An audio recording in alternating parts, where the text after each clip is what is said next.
How you doing? Max, how you doing?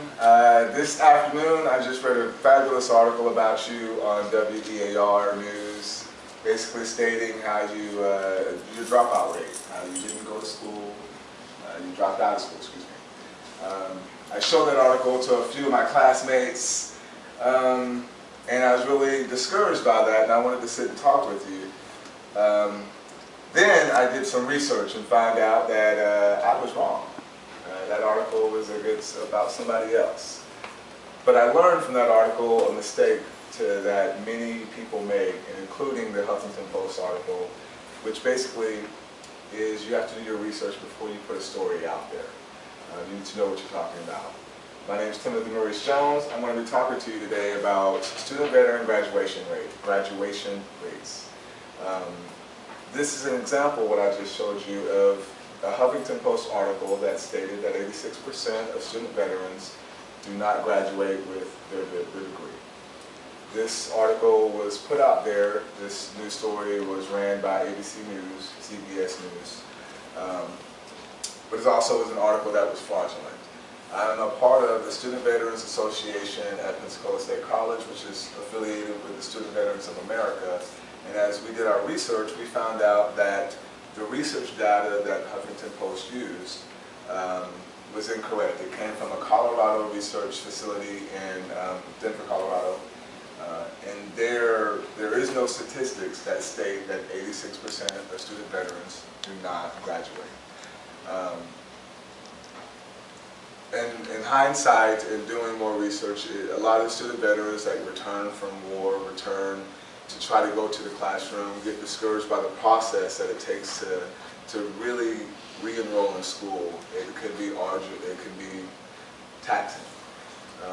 And then when you hear numbers of 86% don't get their degrees, it can be even more discouraging to any student veteran that wishes to return to the classroom and continue their education.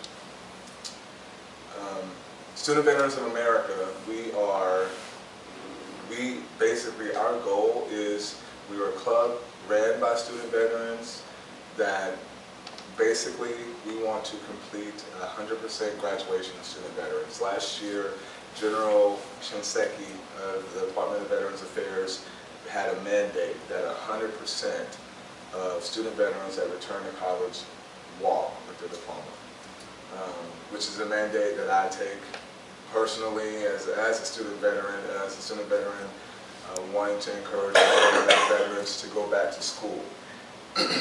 Last year, in 2010, there were roughly 17,000 veterans enrolled in colleges in Florida. This is from the Veterans of Florida College System.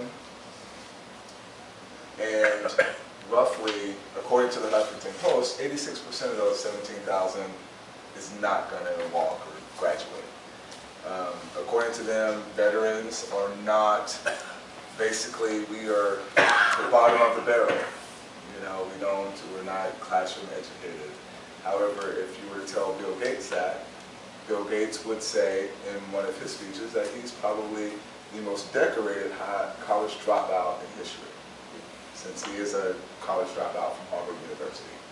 And he dropped out and started Microsoft. Google has research data that states that roughly out of the Fortune 500 companies that are in business today, 27% of those Fortune 500 companies were started and owned by veterans.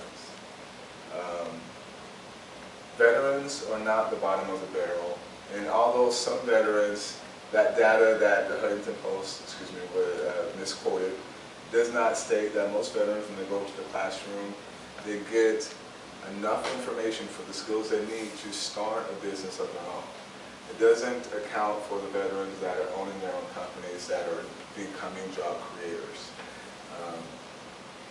In the end, putting out misinformation not only hurts the individuals that you are attacking, it also discourages others who may be in a similar situation.